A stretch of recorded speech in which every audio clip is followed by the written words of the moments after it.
ठीक है, तो आज बात करेंगे महिला संगठन के बारे में, वुमेन्स ऑर्गेनाइजेशन।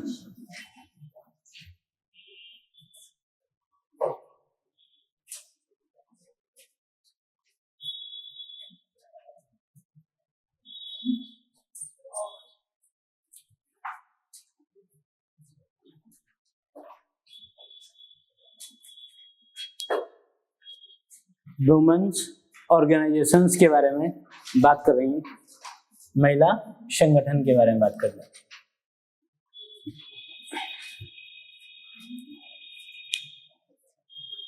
देखिए, भारत में जो महिला संगठनों की नींव दरअसल पड़ी वो 19वीं सदी के समाज सुधारों से पड़ी। या आप ये कह सकते हैं कि जो भारत में महिला संगठन है वो 19वीं शताब्दी के में हुए समाज सुधारों से जुड़े, और जैसे जैसे समाज में महिलाओं के प्रति सुधार कार्यक्रम चलाए गए, महिलाओं के अधिकारों की बात की गई, तो फिर कहीं ना कहीं इन सब समस्याओं को सामने रखना, सरकार के सामने रखना, बताना, समाज के सामने लेके आना, जो कुप्रथाएं हैं, कुरीतियां हैं, उनको दूर करना, तो उसके लिए कहीं ना कहीं आवश्यकता पड़ी वो संगठनों की। और महिलाओं ने बढ़ चढ़ के हिस्सा लिया इसमें, क्योंकि समस्या ज्यादातर वो महिलाओं से संबंधित थी, महिलाओं से ताल्लुक रखती थी। तो जैसे ही समाज में 19वीं शताब्दी के समाज सुधार कार्यक्रम चलाए गए, तभी से आप ये कह सकते हैं कि महिला संगठन की नींव पड़ी या ये अस्तित्व में आए। तभी कह सकते हैं कि 19वीं सदी के समाज सुधारों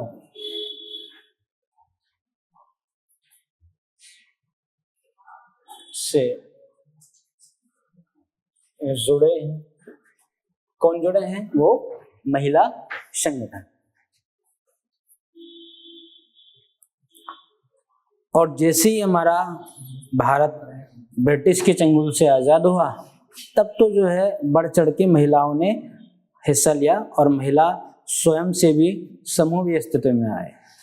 ठीक है, महिला स्वयं सेवी समूह अस्तित्व में आए।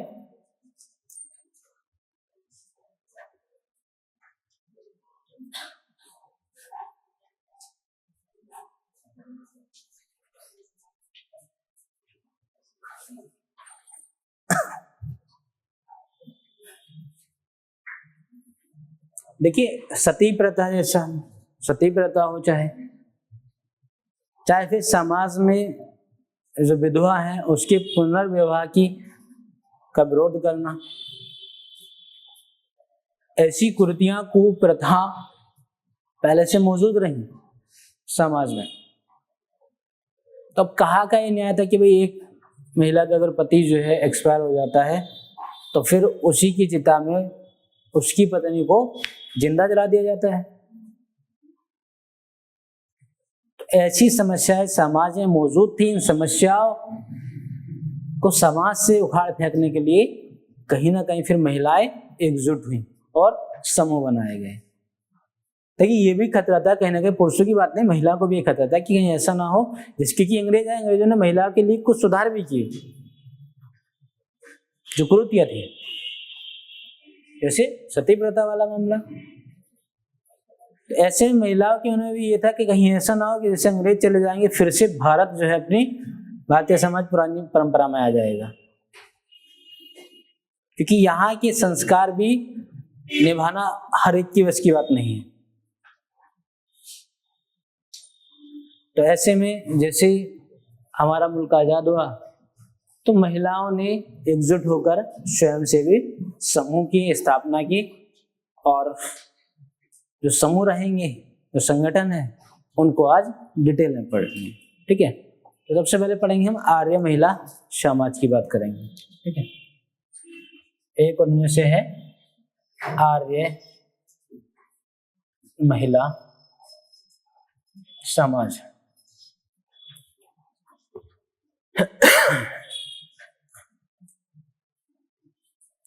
आर्य महिला समाज। आर्य महिला समाज इस संगठन की अगर स्थापना की बात करें तो पंडित रमाबाई के द्वारा 1882 में की गई।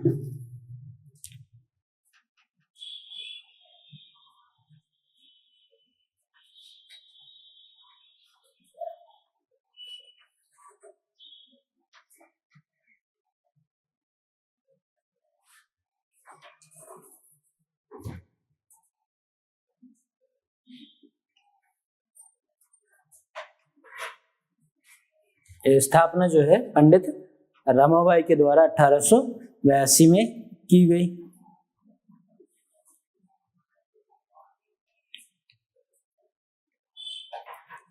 अगर क्षेत्र की बात करें तो वो पुणे और पश्चिमी भारत का क्षेत्र रहा।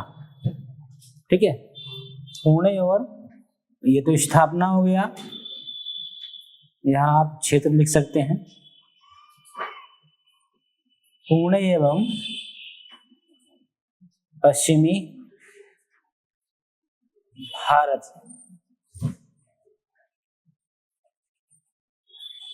के क्षेत्रों में ये प्रभावी रहा।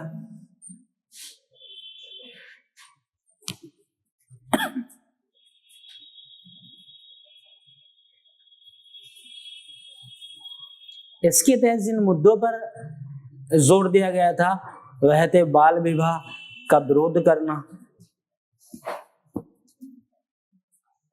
जो मुद्दे थे जैसे बाल विवाह का विरोध करना,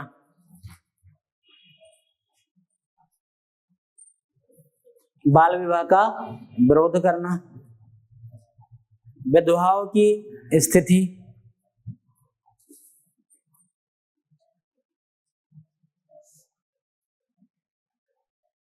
विधवाओं की स्थिति। विधवा की स्थिति से मतलब ये है कि समाज में अगर कोई महिला विधवा हो जाती है तो समाज ही उसको अलग नजरिए से देखता है। यहाँ तक कि एक महिला दूसरी महिला पर ये तंज कसने से पीछे नहीं हटती कि इसने तो अपना पति खा लिया, और ऐसी महिला से हर महिला दूर जाती है, कहीं ऐसा ना हो कि ये अपनी गंदी नजर हमारे पतियों पर डाल दे। तो कहीं ना कहीं जो विधवाओं की स्थिति थी समाज में, उस स्थिति में सुधार करने की बात की, उस स्थिति का विरोध किया कि कम से कम विधवाएं हैं तो महिलाएं, उनको भी अधिकार मिलना चाहिए। तीसरा मुद्दा रहा वो महिला शिक्षा पर। महिला शिक्षा का तत्व जो है हर संगठन में देख लोगे, महिला शिक्षा की का मुद्दा। देख, शिक्षा एक ऐसा हथियार है जिसके बल पे आप सारी जंग जीत सकते हैं। तो इसलिए महिला संगठन भी इस बात से वाकिफ थे कि कहीं ना कहीं महिलाओं के उत्थान के लिए या किसी का भी उत्थान करना है तो उसमें शिक्षा तो जरूर होनी चाहिए, शिक्षा का तत्व जरूर होना चाहिए, शिक्षा के तत्व को शामिल किया जाना चाहिए। ठीक है, तो ये रहा आर्य महिला समाज के बारे में। ठीक है, स्थापना की बात करें तो पंडित रमाबाई के द्वारा सन 1882 में की गई थी। क्षेत्र की बात करें तो पुणे एवं पश्चिमी भारत के क्षेत्र था।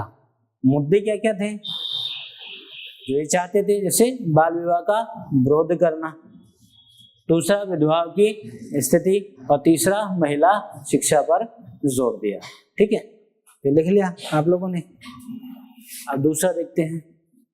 इस तरह छोटे छोटे संगठन तो छोटे नहीं होंगे, थोड़ा थोड़ा उसमें काम की बातें हम लोग लिख लेंगे।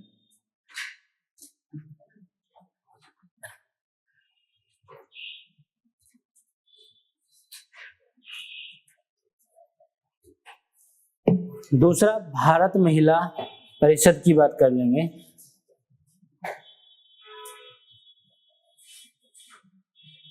भारत महिला परिषद,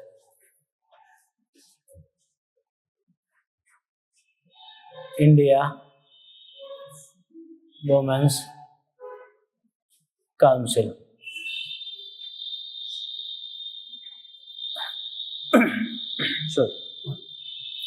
भारत महिला परिषद की बात कर लेंगे।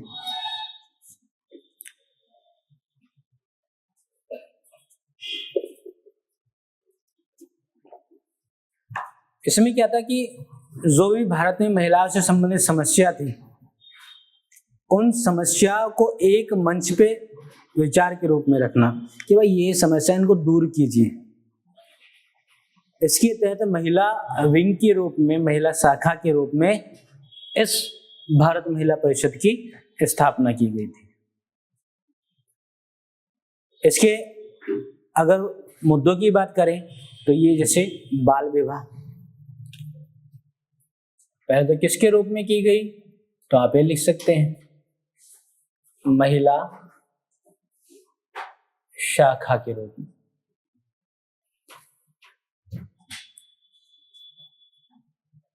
वुमेन विंग्स के रूप में, ठीक है। क्यों की गई ये भी आप बात लिख सकते हैं, क्योंकि जो समाज में मौजूद शाखा है, का नहीं, खरगोश, समाज में मौजूद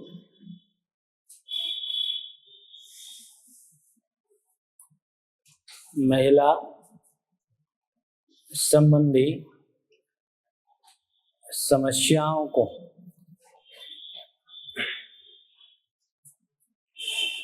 एक मंच पर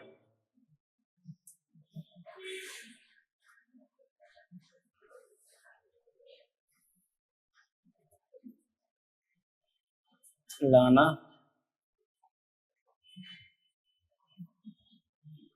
तथा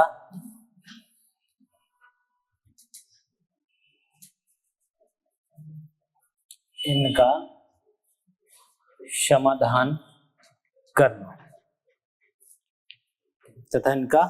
समाधान करना,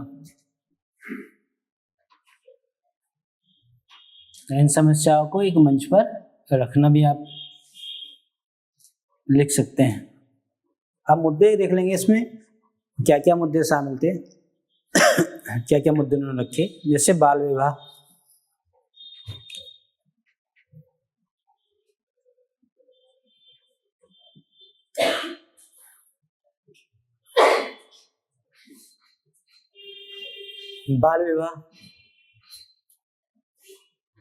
विधवाओं की दशा,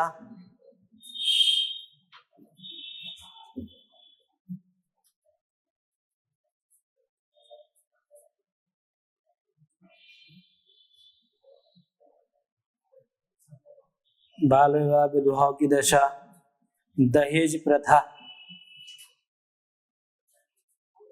और भी अन्य सामाजिक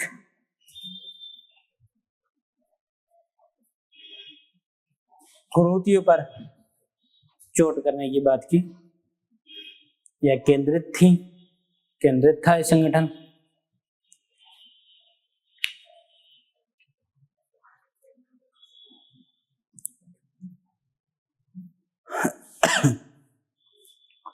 ठीक है, तो भारत महिला परिषद इंडिया वुमेन काउंसिल के बारे में, दरअसल महिला शाखा के रूप में इसकी स्थापना की गई क्योंकि समाज में मौजूद महिला संबंधी समस्याओं को एक मंच पर लाना, उनके समाधान की बात करना, जिसमें मुद्दे थे शामिल बाल विवाह, विधवाओं की दशा, उनका स्टेटस, दहेज प्रथा और अन्य सामाजिक कुरीतियां भी शामिल थी।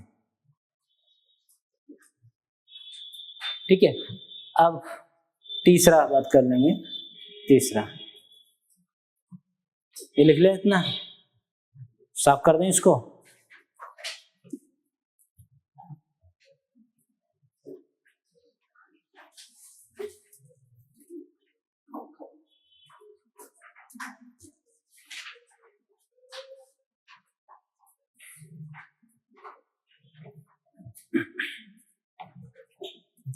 स्त्री ज़रथ्रोस्टी मंडल।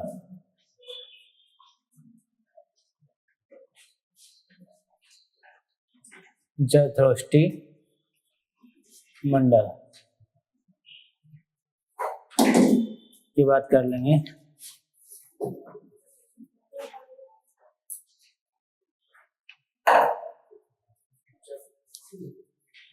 स्त्री ज़रथ्रोस्टी मंडल लिख दें।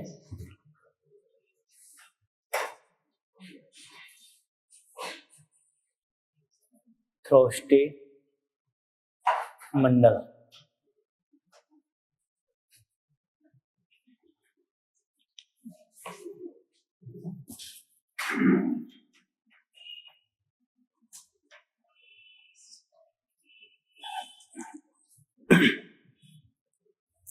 दरअसल ये जो संगठन था ये पारसी महिलाओं का संगठन था। किनका था?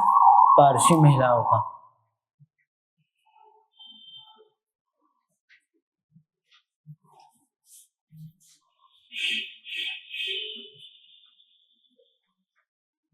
पारसी महिलाओं का संगठन था।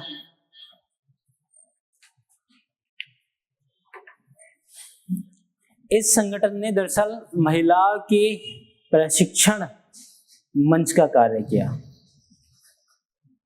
इसमें क्या है, जो इसमें शामिल लोग थे वो बड़ी उत्साह से महिलाओं को बताया करते थे या उनको प्रोत्साहित किया करते थे आगे बढ़ने के लिए।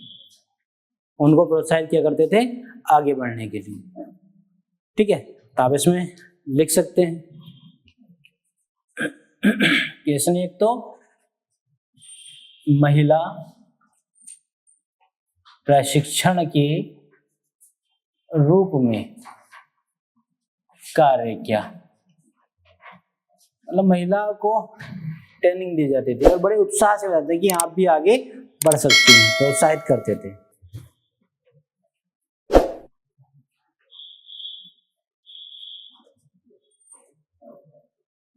इसके माध्यम से महिलाओं को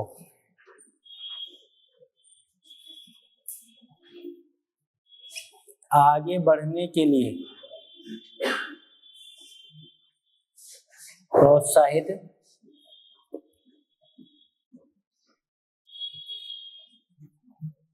किया जाता था।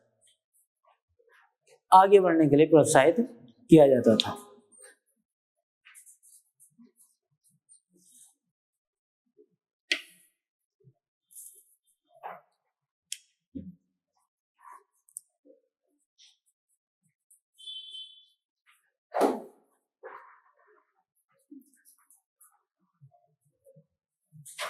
अगला संगठन देख लेंगे, भारत स्त्री महामंडल।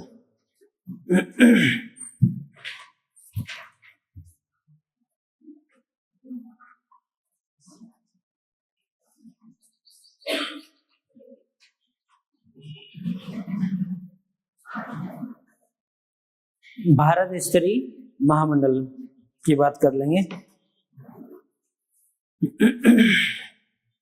तो 1910 में इलाहाबाद में इसकी स्थापना की गई थी सरला देवी चौधरानी के द्वारा।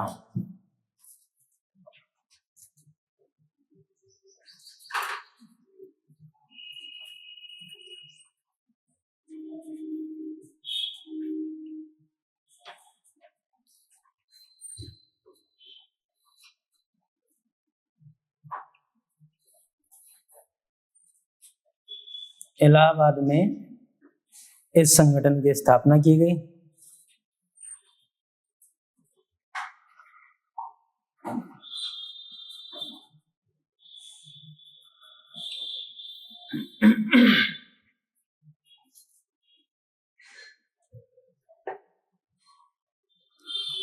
इसके अगर उद्देश्य की बात करें आप, मुद्दों की बात करें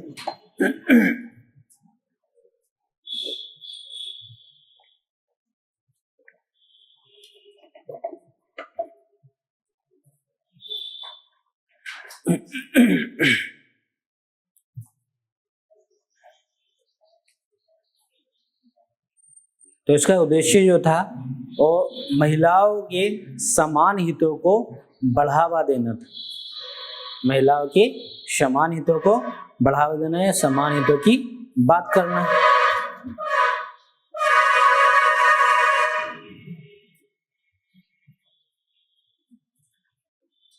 महिलाओं के समान हितों की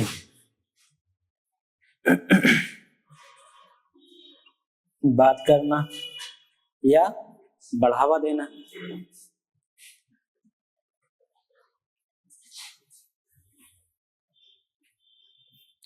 ये मानते थे कि भाई जो समाज में महिलाएं पर्दा प्रथा प्रचलन से जूझ रही हैं, तो दरअसल महिलाओं के उत्थान में जो ये पर्दा प्रथा है, ये एक बहुत बड़ी समस्या है। तो पर्दा प्रथा का घोर विरोध करना। ठीक है, मैंने बताया कि माना कि भारतीय समाज में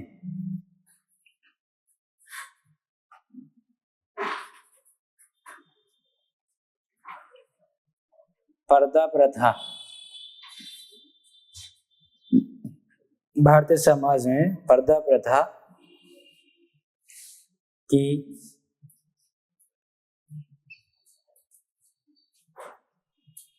कुरीति महिलाओं के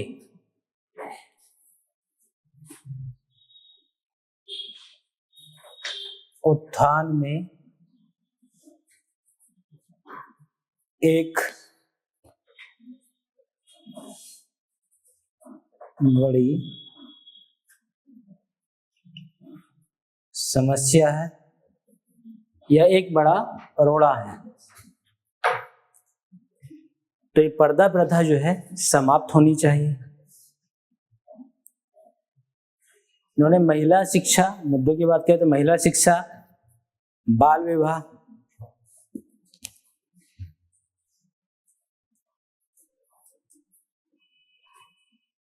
महिला शिक्षा,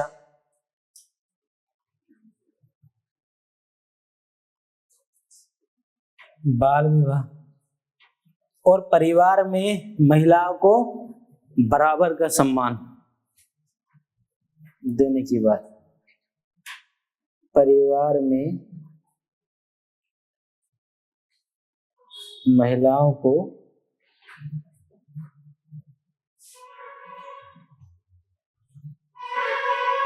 बराबर सम्मान की बात कही। अक्सर आपने देखा होगा भारतीय जो परिवार है, महिलाओं को पुरुषों के बराबर सम्मान नहीं दिया जाता। तो परिवार से ही शुरुआत होती है, फिर वो ही चीजें समाज में आती है, समाज से फिर वो क्षेत्र से फिर एक पूरा का पूरा देश इससे ग्रसित हो जाता है। ऐसा अभी भी मौजूद है। बस ये है कि अगर घर के घर में है बात तो सामने नहीं आ रही है, आ भी रही है तो फिर उसके लिए ऐसे कानून नहीं है कि इस समस्या को दूर किया जाए, ऐसी व्यवस्थाएं नहीं है, ऐसे संगठन नहीं है। अब तो अगर आप देखोगे, अगर कोई परामर्श संगठन है, महिला परामर्श केंद्र है, संगठन है, तो वहां पर भी रिश्वत ली जाती है। मतलब एक परिवार को मिलाने के लिए, समझौता करने के लिए एज ए काउंसलर का काम कर रहे हैं। ये आपने देखा कोई दो व्यक्ति अगर किसी बात पे झगड़ा कर रहे हैं, तो पहले क्या था कि ग्रामीण क्षेत्र में अभी भी ऐसा है कहीं कहीं तो कि पंचायतें बैठा दी जाती थी और पंचायत से कुछ फैसले चलो हो जाते थे, ठीक थे, कुछ गलत भी हो जाते थे। आज के समय में वही क्या है, एक परिवार में अगर एक समस्या है पति पत्नी के बीच में या परिवार के किसी अन्य सदस्यों के बीच में समस्या है, तो उसके लिए परिवार परामर्श केंद्र है, महिलाओं से संबंधित समस्या है तो महिला परामर्श केंद्र है। उसमें क्या है, एक टीम होती है, काउंसलर होते हैं जो कि काउंसलिंग का जो बताते हैं कि भाई ये गलत है, आप इसको मान लीजिए, कुछ बातें उनकी मान लीजिए, कुछ इनकी मान लीजिए, मतलब लाइफ को क्यों अपना डिस्ट्रॉय कर रहे हैं, लाइफ को आगे बढ़ाइए। मगर वहां पर भी कुछ लोग क्या है, इसमें भी अपनी आमदनी ढूंढते हैं, इसमें भी रिश्वत ढूंढते हैं कि समझौता करा देंगे, पैसा इससे भी चाहिए, पैसा उससे भी। और जब जो पीड़ित होता है, पीड़ित तो उसमें दोनों ही है, पीड़ित होता है तो ऐसे में उसको बाद में एहसास होता है कि यार लॉस तो अपना ही हुआ, नुकसान तो अपना ही हुआ, पैसा तो इसी परिवार से गया। तो इसलिए ऐसी समस्या ना आए, इसके लिए कहीं ना कहीं समाज में कम से कम हर एक व्यक्ति को अपनी अपनी जिम्मेदारी ठीक से उठानी चाहिए, अपनी अपनी ड्यूटी को ठीक से समझना चाहिए। क्योंकि अगर आप ठीक से अपनी ड्यूटी नहीं करोगे तो कहीं ना कहीं दिक्कत आएगी, आप ही का लॉस होगा, आप ही का नुकसान होगा। तो परिवार के स्तर पर भी महिलाओं को बराबरी का सम्मान दिलाना, पुरुषों की तुलना में पुरुषों के बराबर सम्मान दिलाना, ये भी एक तत्व मौजूद था भारत स्त्री महामंडल में। ठीक है, ये लिख लिया आप लोगों ने? ठीक, आगे देख लेते हैं, ये वाला साफ करो। तो इस तरह से ऐसे लगभग जो है हम 40-50 संगठनों को डिस्कस कर लेंगे। ठीक है, और भी अगर कम आपको ये लगे तो आप अलग से लिख सकते हैं। हाँ, 40-50 तो कर लेंगे, कोई दिक्कत नहीं है ऐसा। ठीक है, फिर देखेंगे महिलाओं की राष्ट्रीय परिषद।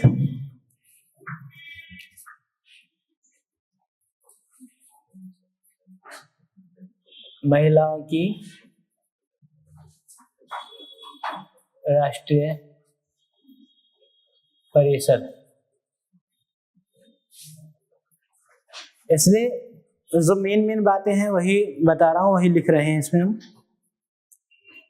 National council of women in India,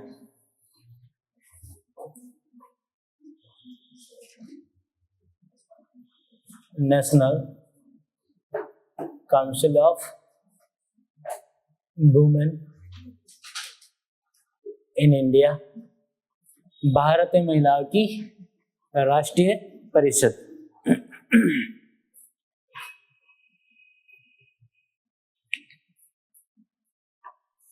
दरअसल आप ये कह सकते हैं, ये जो भारत में महिलाओं की राष्ट्रीय परिषद एक संगठन बना, तो दरअसल ये उच्च वर्गीय महिलाओं का संगठन था, उच्च वर्गीय महिलाओं का संगठन था।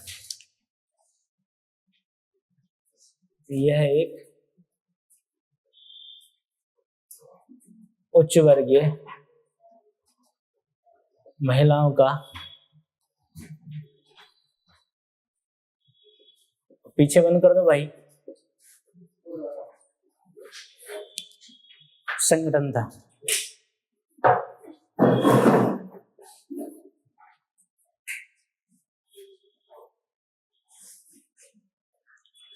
अब उच्च वर्गीय महिलाओं का संगठन था, तो क्या आम जनता तक, भारत के समाज के हर एक महिला तक इसकी आवाज पहुंचती? नहीं पहुंचती भाई, क्योंकि भारत कहाँ बसता है? वो गांव में। भारत की पहचान कहाँ? आप विदेश में जाओगे तो भारत की पहचान कैसे होती है? भारत में किसान है, जवान है, गांव है। भारत की पहचान भारत की मिट्टी से होती है। तो ऐसी भाई ये जो महिला की राष्ट्रीय परिषद थी, ये उच्च वर्गीय महिलाओं का संगठन रहा, मगर एक आम जनता तक, आम महिला तक इसकी आवाज नहीं पहुंच पाई। ठीक है, तो इसमें आप लिख सकते हैं कि आम महिलाओं तक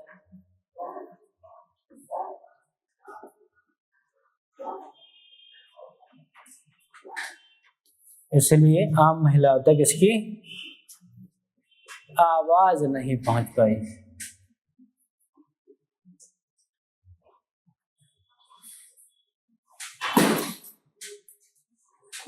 सो नहीं बेटा, अभी ना सो।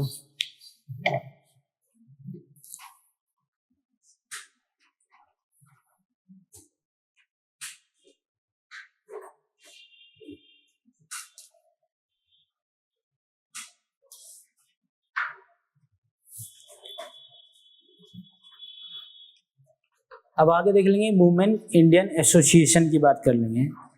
Women's Indian association.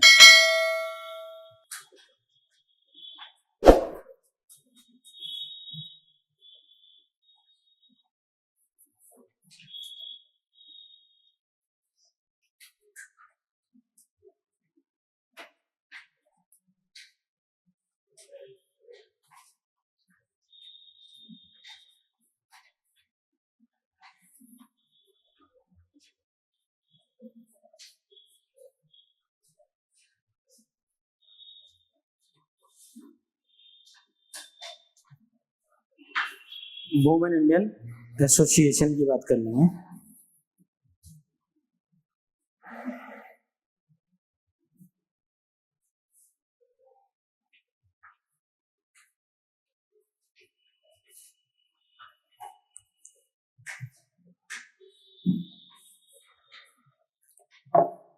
तो दरअसल इसमें भारतीय महिलाओं के उत्थान के साथ साथ यूरोपीय प्रयासों के अंतर्गत भी कुछ विदेशी महिलाओं ने भी इसमें सहयोग किया भारतीय महिलाओं के साथ साथ, जैसे एनी बेसेंट, मार्गरेट कंजिस,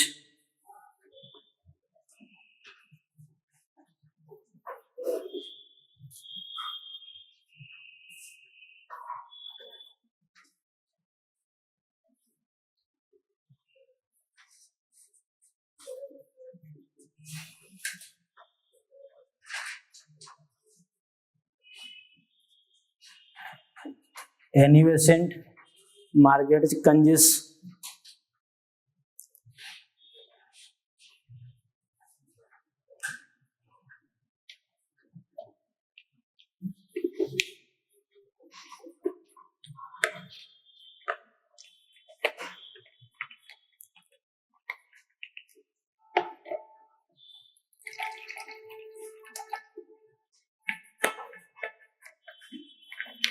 वैसे तीसरी जो भारतीय महिला रही वो डॉरेथी जिनराज दास।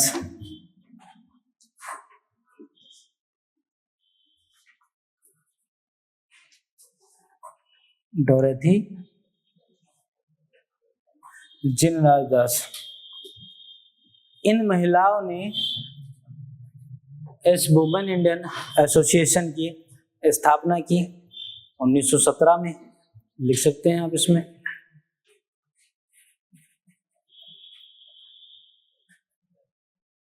के द्वारा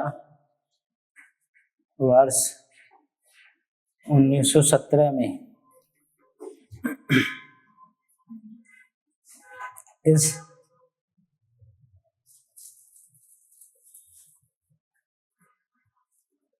एसोसिएशन की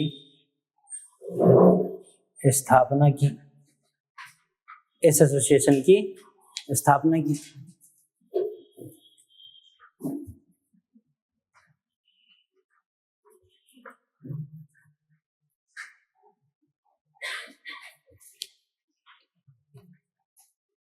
इसमें क्या है, जो एनी बेसेंट रही ये इसकी प्रथम अध्यक्ष थी,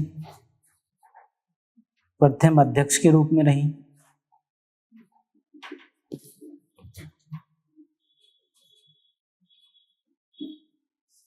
एनी बेसेंट, यूं ही नहीं, इनको महिला के उत्थान का एक आइडियल माना जाता है।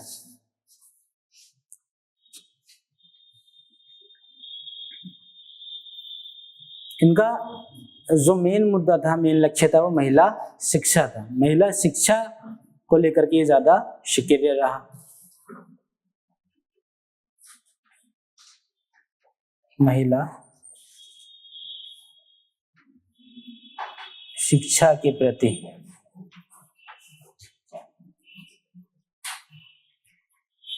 ज्यादा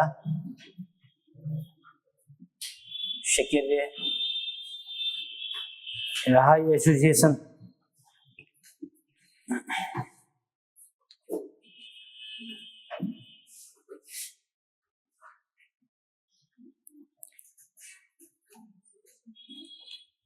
महिलाओं की साक्षरता की तो बात की ही, साथ में उनके प्रशिक्षण की भी बात की है, उनके कौशल की बात की, जैसे चाहे वो महिलाओं को साक्षर बनाना, उनको सिलाई सिखाना, ठीक है, और साथ ही साथ विधवा आश्रम और राजनीति के क्षेत्र में भी महिलाओं के महत्वपूर्ण योगदान की बात की।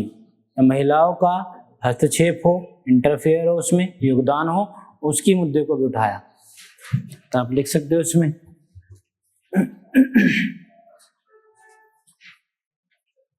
साक्षरता,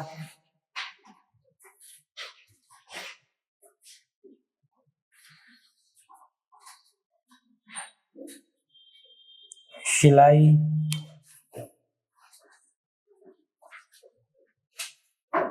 विधवा आश्रम,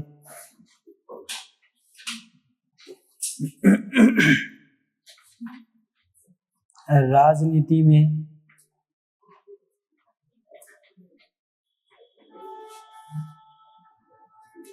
महिलाओं की हाजिरी या महिलाओं की उपस्थिति,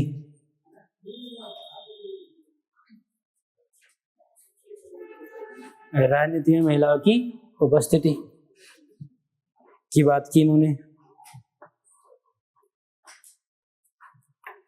और सबसे बड़ी बात जो थी वो महिलाओं के मताधिकार की बात की, कि महिलाओं को भी वोट देने का अधिकार होना चाहिए भारत में, ठीक है।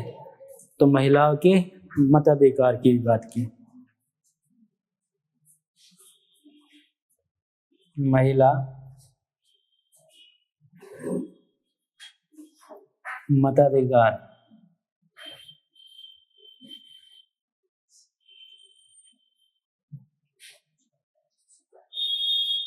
की बात की।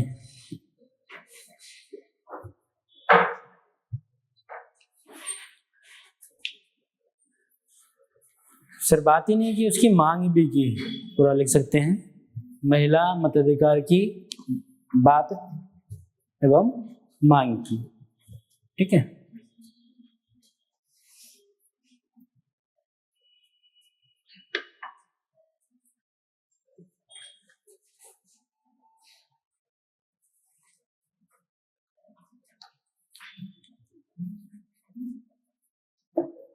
लिख लिया इतना।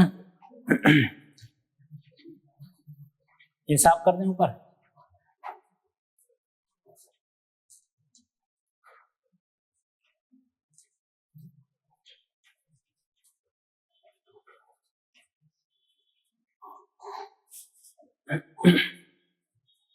सातवें नंबर पर हम देखेंगे अखिल भारतीय महिला सम्मेलन।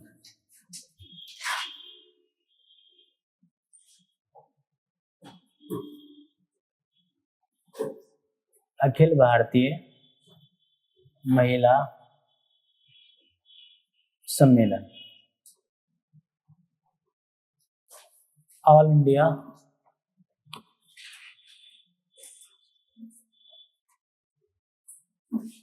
वुमेन कॉन्फ्रेंस,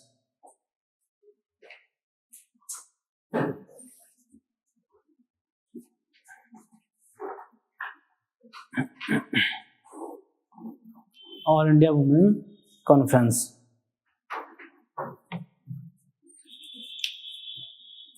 तो अच्छा, इस सम्मेलन की बात करें, संगठन की बात करें, तो ये सबसे महत्वपूर्ण संगठन था।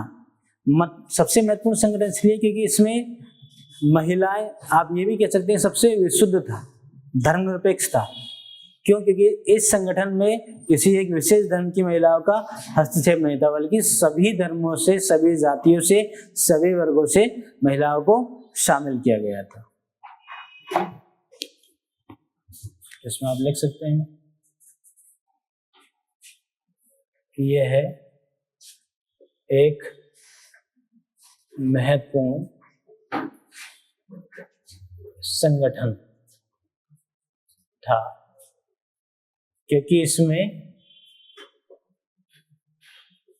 सभी धर्मों, जातियों एवं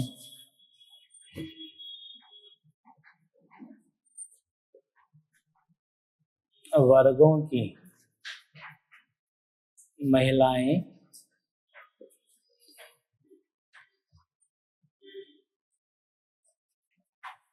शामिल।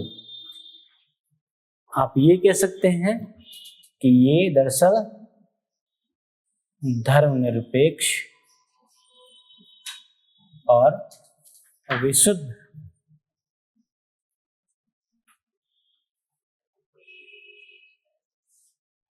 महिला संगठन के रूप में सामने आया।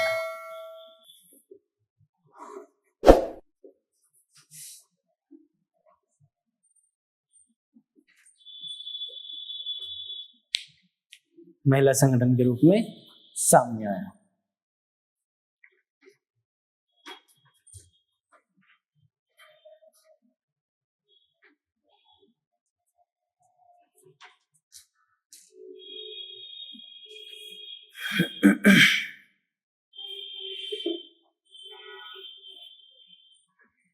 इसकी स्थापना की बात करें तो अभी जैसे आपने मार्गरेट कंजिस का नाम सुना।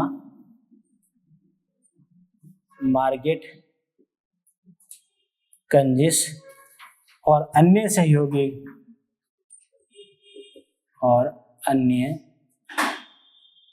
सहयोगियों के द्वारा इसकी स्थापना की गई। इसकी स्थापना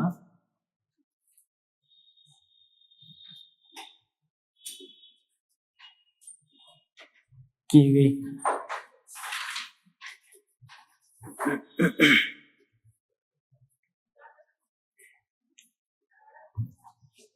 मुद्दों की बात करें, क्या क्या मुद्दे उठाए इन्होंने, किस बात पे बल दिया, तो स्त्री शिक्षा।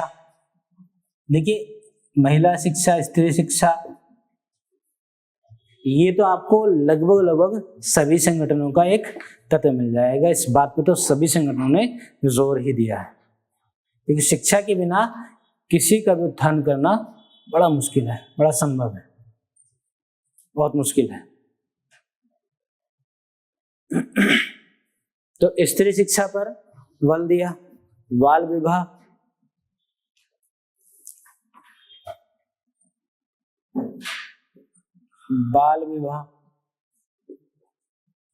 पर्दा प्रथा,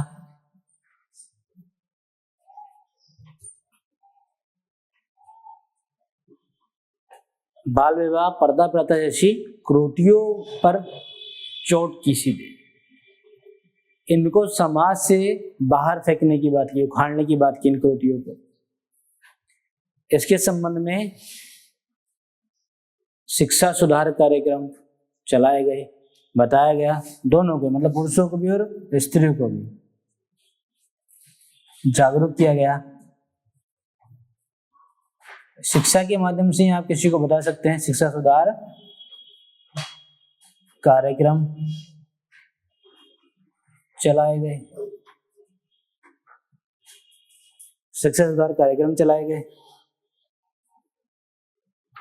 और जब महिला शिक्षा की बात की जाएगी, शिक्षा सुधार कार्यक्रम चलाए जाएंगे हर क्षेत्र में, तो ऐसे में ये जो संगठन रहा वो महिलाओं का प्रमुख संगठन बन गया।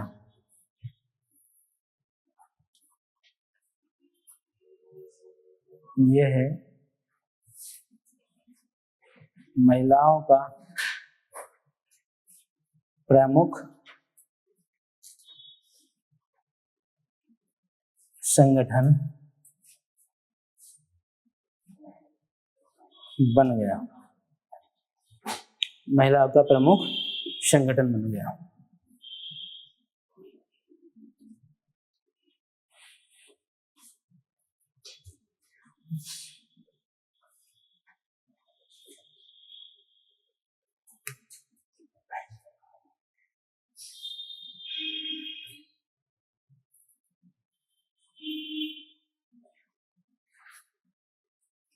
लिख लिया है इतना, साफ कर दें इसको, लिखो लिखो तेजी से लिखो।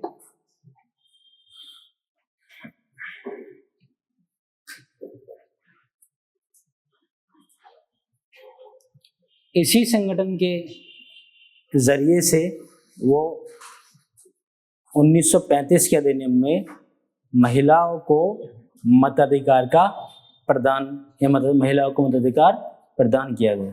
ठीक है, इसी संगठन के कारण आप लिख सकते हैं,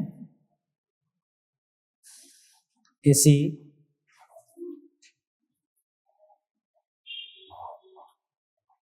संगठन के कारण 1935 के अधिनियम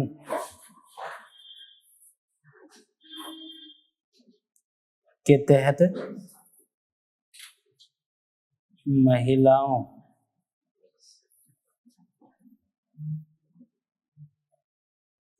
को मताधिकार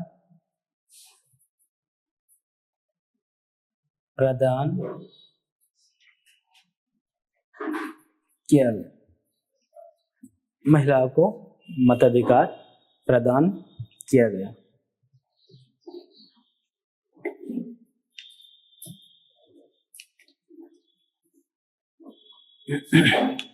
तो एक बार देख लेते हैं इसको, अखिल भारतीय महिला सम्मेलन। तो एक महत्वपूर्ण संगठन इसलिए था क्योंकि एक तो इसमें किसी सभी धर्मों की महिलाएं, जातियों की, सभी जातियों की, सभी वर्गों की महिलाएं शामिल थी। आप ये कह सकते हैं कि ये धर्मनिरपेक्ष या विशुद्ध महिला संगठन के रूप में सामने आया।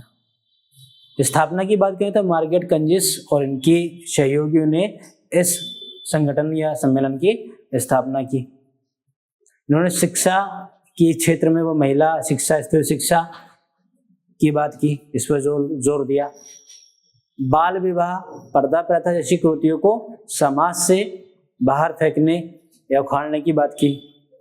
शिक्षा सुधार कार्यक्रम चलाए गए और शिक्षा सुधार कार्यक्रम चलाए गए, अपनी बात को हर एक महिला तक, समाज की हर महिला तक पहुंचाया गया, उनको उनके अधिकारों से अवगत कराया गया। जब अधिकार जान लेंगी तो इसी का एक परिणाम के रूप में 1935 के अधिनियम के तहत महिलाओं को मताधिकार दिया गया। इसलिए क्या है, एक महिलाओं का प्रमुख संगठन बन जाता है। ठीक।